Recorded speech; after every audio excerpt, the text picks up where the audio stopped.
Good evening again. इस lecture में हम एक छोटा सा कॉन्सेप्ट डिस्कस कर रहे हैं, एरियल मैग्निफिकेशन। कल शाम को जो डाउट क्लास हुई थी उसमें मैंने इसका थोड़ा सा हिंट दिया था कि क्या होता है। अभी मैं क्वेश्चन के थ्रू क्लियर कर रहा हूँ।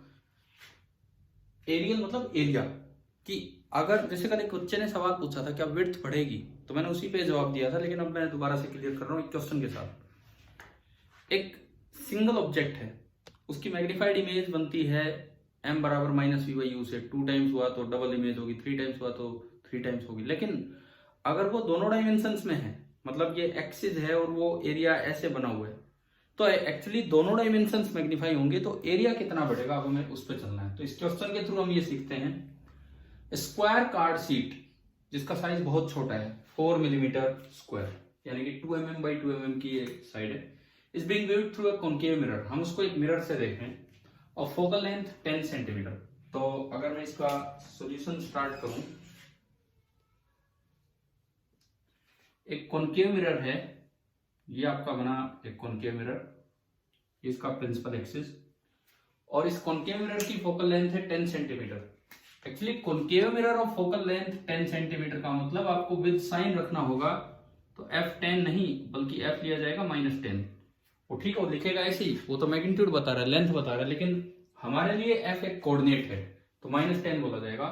Placed at A distance of 9 centimetre from the seat, कहीं सीट होगी उससे 9 सेंटीमीटर दूर ये मिरर आपने रखा, तो शीट जो है वो यहां कहीं है। एक स्क्वायर शीट है, इस तरह की स्क्वायर शीट है। यूं देखो, ये एक्सिस को कट करते हुए यूं निकल रहा है, ये एक स्क्वायर शीट है। इसका पूरा एरिया 4 mm स्क्वायर है, मतलब 2 mm बाई 2 mm की ये सीट है। 2 mm बाई 2 mm ये इसका साइज है, और इसकी जो दूरी है वो 9 सेंटीमीटर है। इट मींस, क्योंकि ये हम ओरिजिन मानते हैं, आगे वाला पॉजिटिव एक्स एक्सिस, ये पोल ओरिजिन होता है, तो ये जो u बोला जाएगा यहाँ पे u, this will be -9 centimetre, ये आपका u बनेगा। सबसे पहला काम आप v निकालिए, 1 बाई बी मिरर फॉर्मूला से, plus 1 by u is equal to 1 by f. ये हमने v के बारे में ये इक्वेशन लगाई, तो 1 by v plus 1 by u, here u is -9 is equal to 1 by f, and f is -10। तो अगर आप यहां से कैलकुलेट करें तो 1 बाई वी आया, ये उधर गया, तो 1 बाई 9 -1 बाई 10, एलसीएम लिया 10 और ऊपर आया यहाँ 10 माइनस, सॉरी एलसीएम लिया 90 और ऊपर आया यहाँ 10 -9, so it is coming out to be 1 by 90। अगर आप सीधा करते हैं तो v आ गया प्लस का 90 सेंटीमीटर, v आपका आ गया प्लस 90 सेंटीमीटर, इस तरह से। अब अगर आप मैग्निफिकेशन निकालें, मैग्निफिकेशन, तो मैग्निफिकेशन का formula minus of v by you, ये आपने लगाया माइनस ऑफ v है 90 और u विद साइन रखना है, u आपका है -9, तो मैग्निफिकेशन आ गया 10। मतलब हर एक साइड 10 टाइम्स बढ़ जानी। कहां बनी इमेज? 90 सेंटीमीटर पे बनी। v पॉजिटिव आया, पॉजिटिव आया इसका मतलब इधर बनेगी इमेज, जो बनेगी वो इधर कहीं बनेगी, 90 सेंटीमीटर इधर बनेगी। आगे जगह नहीं है यहाँ दिखाने की, मैं यही छोड़ देता हूँ। और वो 10 टाइम्स बड़ी, मतलब हर एक लेंथ 10 टाइम्स बड़ी, तो ये जो 2 है ये 20 हो जाएगा, और ये वाला जो 2 है ये भी 20 हो जाएगा। तो एक बड़ी सी शीट आपको नजर आएगी, और ये जो शीट नजर आएगी 20 बाई 20 mm स्क्वायर की नजर आएगी। 20 बाई 20 mm स्क्वायर मतलब इसका एरिया हो गया 400 मिलीमीटर स्क्वायर, और इसका एरिया था 4 मिलीमीटर स्क्वायर। तो अगर मैं एरियल मैग्निफिकेशन की बात करूं, एरिया 400 मिलीमीटर स्क्वायर हो गया 4 मिलीमीटर स्क्वायर से, इसका मतलब एरियल मैग्निफिकेशन 100 टाइम्स है। अच्छा, डायरेक्ट अगर लिखना हो तो एरियल मैग्निफिकेशन आप लिख सकते हैं, जो भी आपका लीनियर मैग्निफिकेशन आया है इस तरह की स्क्वायर शीट में, उसका स्क्वायर। नहीं तो अलग अलग साइड हो तो आप अलग अलग करके निकाल लो कि भाई इतने टाइम्स ये लेंथ, इतने टाइम्स ये लेंथ।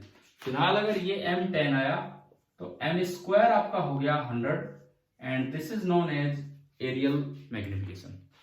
क्लियर? एरियल मैग्निफिकेशन वाली बात तो क्लियर हो ही गई है। अच्छा, दूसरी बात, जैसे इस तरह का सवाल है, हमने एक और चीज भी याद की है जो मैं आपको फिर बताता हूं। मैग्निफिकेशन का फॉर्मूला होता है minus of v by u. Mirror equation होती है 1 by v plus 1 by u is equal to 1 by f. दोनों साइड आपने u से मल्टीप्लाई कर दिया, तो u by v plus 1 is equal to u by F.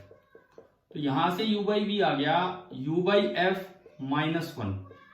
It means u by v आया f LCM और ऊपर बचा u माइनस एफ। तो अगर मैं यहां से v बाई यू करूं तो इसका रेसिप्रोकल हो जाएगा, तो v बाई यू हो जाएगा f upon u minus F. और मैग्निफिकेशन है माइनस v बाई यू, तो मैग्निफिकेशन में जब आप माइनस लगाओगे तो एक मैग्निफिकेशन का फॉर्मूला आ गया f upon F minus you.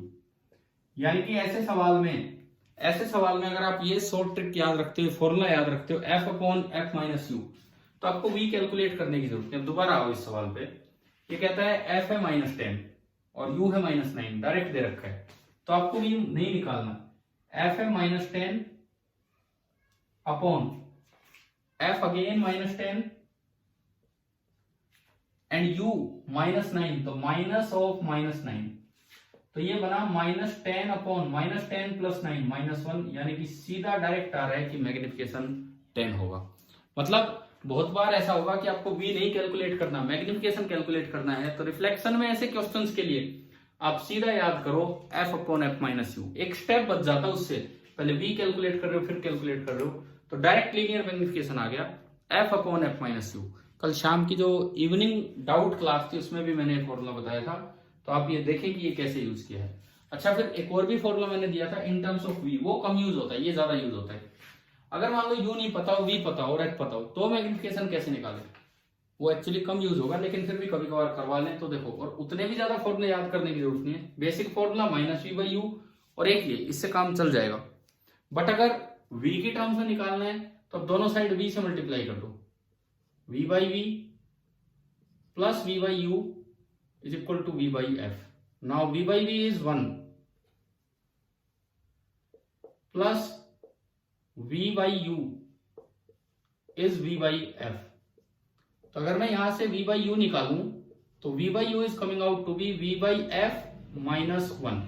आपने एलसीएम लिया तो v बाई यू आ रहा है नीचे, तो f एलसीएम लिया तो v बाई यू आ रहा है नीचे f और ऊपर बना v माइनस एफ। मैग्निफिकेशन होता है minus of v by you, तो अगर आप ये फॉर्मूला लगाएंगे तो ये बना वो माइनस हो जाएगा f minus v upon f. एक बार जस्टिफाई कर लेते हैं ये भी, क्योंकि आपके पास v भी है इस सवाल में। तो इससे अगर मैं निकालूं magnification, that is equal to f आया दे रखा है f, तो माइनस 10 माइनस v है 90 upon f, that is again minus 10। So minus 90 minus 10 minus 100 upon minus 10, और मैग्निफिकेशन वही आ गया प्लस का 10, और एरियल मैग्निफिकेशन चाहिए तो इसका स्क्वायर हो जाएगा। तो एरियल मैग्निफिकेशन के नाम से तो हमने क्वेश्चन किया है, लेकिन लीनियर मैग्निफिकेशन के 3 फॉर्मूले हमारे पास हो गए हैं। पहला formula minus v by u, बड़ा बेसिक फॉर्मूला जो आज प्रूव भी किया था सुबह। दूसरा फॉर्मूला जो ज्यादा यूज होता है अगर वी नहीं निकालना हो तो, और तीसरा फॉर्मूला जो कम यूज होता है f minus v upon f. ये आपके मैग्निफिकेशन के 3 फॉर्मूले हैं। सबसे ज्यादा यूज तो यही हम करते हैं, लेकिन यूज ये ज्यादा हो सकता है, तीसरा तो हम अवॉइड करते हैं, इतने भी हम फॉर्मूले याद नहीं रखते। तो शायद आपको लीनियर मैग्निफिकेशन भी क्लियर हो गया होगा, और उससे एरियल मैग्निफिकेशन कैसे निकालना है वो भी समझ में आ गया होगा। Thank you.